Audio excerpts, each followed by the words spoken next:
In the last 3 years, I've interviewed for 7 UX and product design roles. I got offers from 5 of these interviews and I pulled out of the other 2 during the interview stages. So in today's video, I want to share the effective strategies that has helped me achieve a 100% success rate in my interviews. By the end of the video, you'll have a clear understanding of the steps you can take to charm your interviewers and convince them you're the right person for the job. Plus, I'll be sharing a game-changing tip later on what most designers completely overlook. You won't want to miss that. I'm Samuel Fabayo and I'm a senior product designer at Monzo, a leading digital bank in the UK. Before that, I was a senior product designer at Deliveroo, a food and grocery delivery company that's well known in the UK and some other European countries as well. I've learned so much from interviewing with these industry-leading companies and I want to share everything with you. In this video, we'll cover the typical structure and stages of a UX design interview, what to do before your interview, during your interview, and after your interview. Whether you're an experienced designer or you're looking for your first design role, these tips will give you the edge you need. So let's get into it.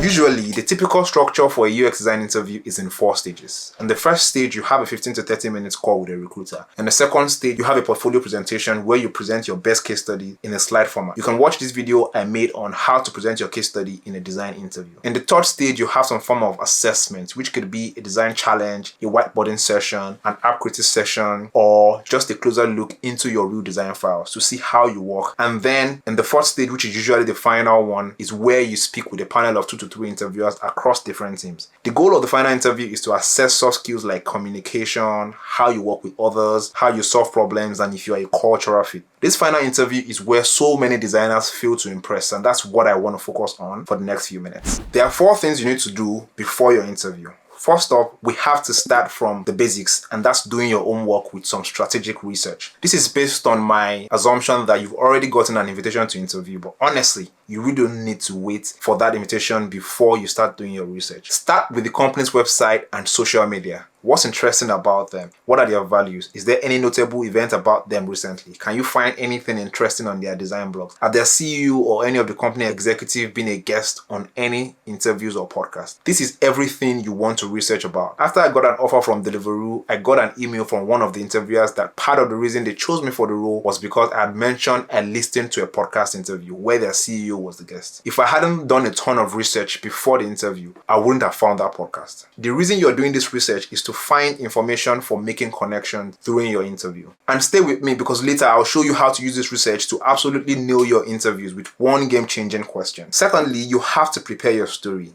Interviewers don't just want to know who you are or previous roles you've had. They want to know what you've done, the impact you've had, the problems you solved, and the metrics you've moved. So be super clear on how you want to weave your personal introduction and key achievements into one compelling story. Think about this story as a 3 to 5 minute speech where you have to be confident, coherent, and concise. Keep rehearsing your pitch until you're convinced it has checked the 3 C's of confident, coherent, and conciseness. If you're new to the feed, focus on your personal project. The key is to show your problem-solving process and the results you achieve, even if they are not from a professional setting. It could be from a past experience or how you've solved problems in any capacity. Thirdly, prepare for the trickiest part of any interview, those dreaded scenario-based questions. Those questions can be quite annoying. Where a lot of people get it wrong with this question is that they beat around the bush with the answers. First, you need to understand why these questions are being asked. And it's simple. They want to assess your communication skills first. Every other thing is secondary. The method that has worked for me every time in answering this question is the popular STAR method. Breaking down your answers into situation, task,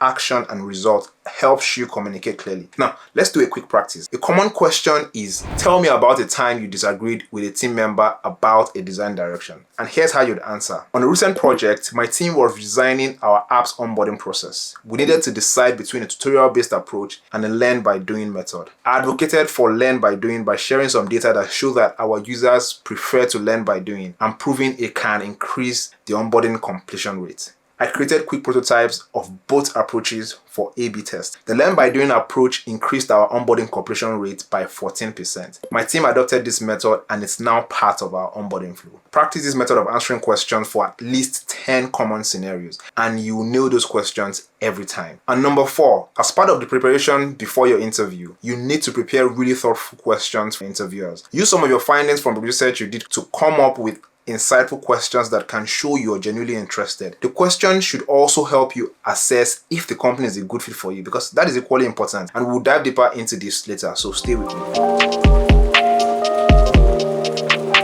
The first and most important thing you have to do during your interview is to make sure you nail your introduction. Use the narrative you prepared and make sure you check the 3 C's. Remember what they are. Be confident, be coherent, be concise. I'd love to give an example of my own personal pitch, but it's usually about 3 to 5 minutes. But let me try a 30 seconds version. Let's say I'm interviewing for a role at an insurance startup called Assure, and the interviewer asks me to introduce myself. It could go like this.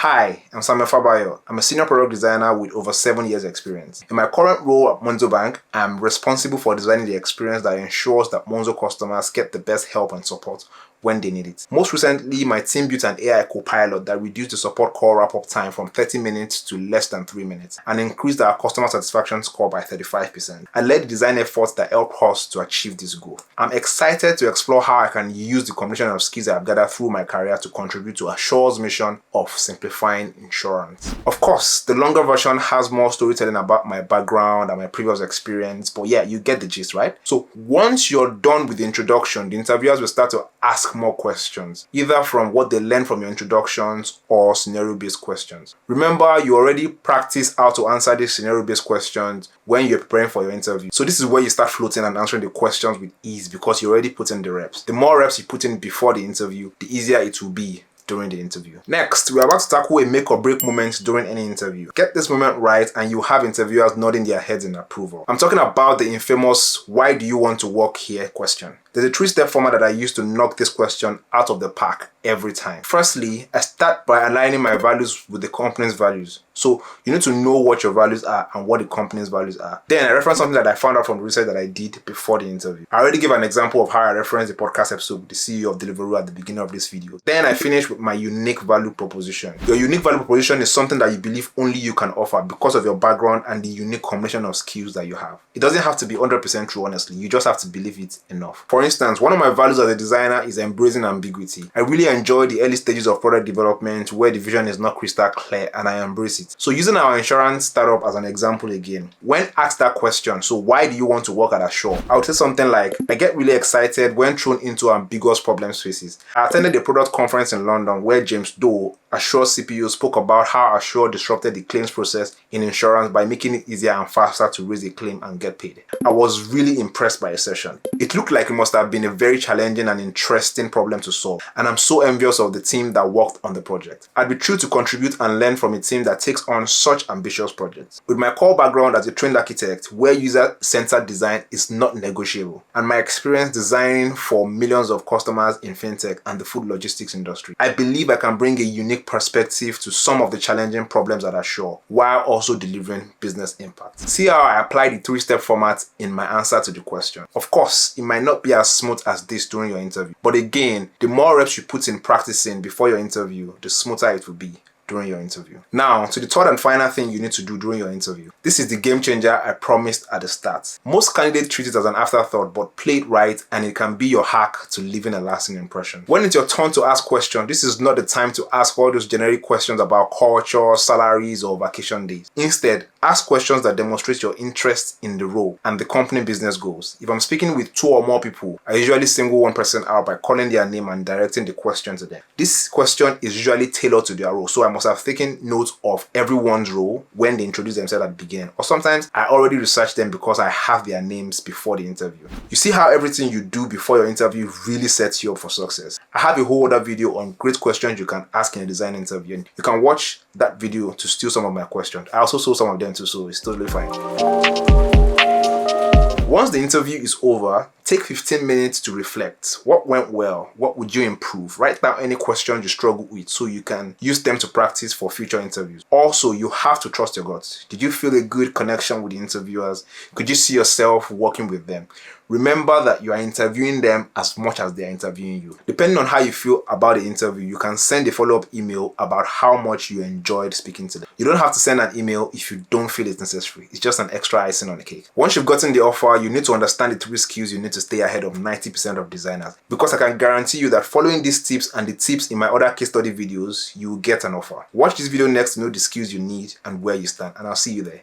Bye.